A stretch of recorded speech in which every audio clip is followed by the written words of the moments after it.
We thanked our players a few moments ago for an amazing season, a magical season. The level of fight was just tremendous all the way through this. Circumstance never fazed them one way or the other. They were in this to win every possession that they could and any game that they could. And so a lot of respect to our players and just how they conducted themselves in this series. So, it's there were a lot of things accomplished this year, and certainly expectations will be raised for next year, which is good. So there are challenges to meet over the summer for our guys to all get better. All of us involved need to get better, and there's some exciting things. Tyrese is going to be on the Olympic team. That's a great honor. Represent your country. Drew Nemhard, I believe, is going to be with Team Canada. That's going to be a great honor for him. And I think Ben Mathurin will not be cleared to play for Team Canada, but he will be with the team, and so he'll be a part of that. So that will be another great experience for those two young Canadian players. Miles got hit in the back early in the game. Had to go back to the locker room a couple times to get worked on. He stayed in there, kept fighting, but it was very difficult for him throughout the game. And so he gave it everything he had. He was tremendous this year, amazing. Siakam was great. I don't know what more we can say about Pascal. Just tremendous. And really all the guys, just the everything, the fight, the character, the integrity, the competitive spirit. Really exceptional. So I'm really proud of all the guys and our group and our staff too. I think our coaching staff, who done an amazing job this year as well. I guess just to continue going on that, you've talked so much throughout the last couple of years about just putting these guys in competitive scenarios and learning from those scenarios. Obviously, you got a lot that you can take from this. What do you see as some of the most important lessons, the most important sort of experiences that you got over just the last, month and a half or 2 months or whatever it's been since these playoffs started? Well, when you get into the third round of the playoffs, the level of competition rises each round. The demands are very, very high. And one of the things our guys learned was that the individual expectations you have on a particular night, you got to throw that stuff away, and you just got to play the game as it comes to you. There are things you can do to, manifest your involvement, but they're effort type things. It's not, it can't be my turn. It can't be getting itchy about catches and shots and stuff like that. Otherwise you lose. You just flat out lose. And so there's a lot of growth there.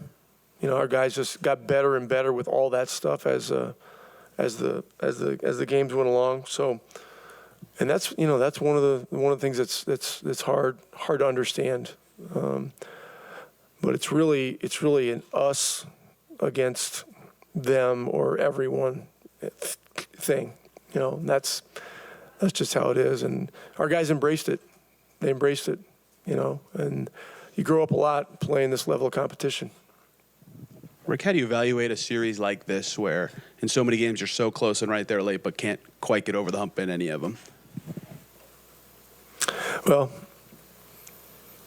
I look at the process and the level of fight, our situation with personnel, all that kind of stuff. There's no excuses. These guys, Boston has a great team. They led the league from wire to wire and really ran away with it. And look, they're opportunistic. They don't want this thing to go on any longer. And look, they're opportunistic. They don't want this thing to go on any longer. Give them credit for the stuff they pulled off at the end of the last 2 games. They simply made more plays. You know, they blocked shots. They got offensive rebounds. They made key shots. We were unable. I love the fact that, you know, our guys never wavered competitively one inch or millimeter or anything like that. You know, we played at a great level, and we made our share of mistakes. Like tonight, yeah, we gambled probably 5 times in the second half that led to at least 10 points for them. And those are discipline type things that you have to learn in this kind of environment, you know. And you know, you swing and miss, and they get a 3. You swing and miss, they get a layup, and it's just.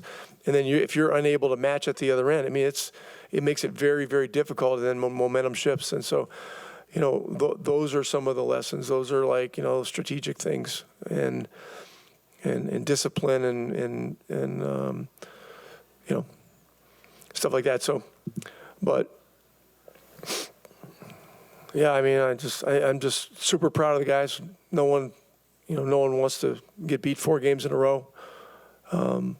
But there was 0 quit in any of our guys at any point in time, and they represented themselves. They represented the city, you know, the organization, in a very high manner.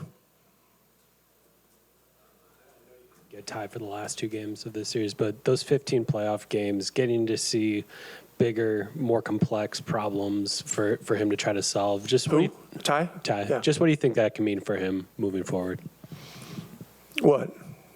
Playing these last 2 games? No, not missing like the entire postseason, getting 15 postseason games. He's played enough to get it. Okay, yeah. So, I'm not sure your question. What do you feel like he can learn from that and take into a postseason to work on, you know, new things and grow his game even further? I have really 0 concerns about his game, you know. Tyrese is a great young player.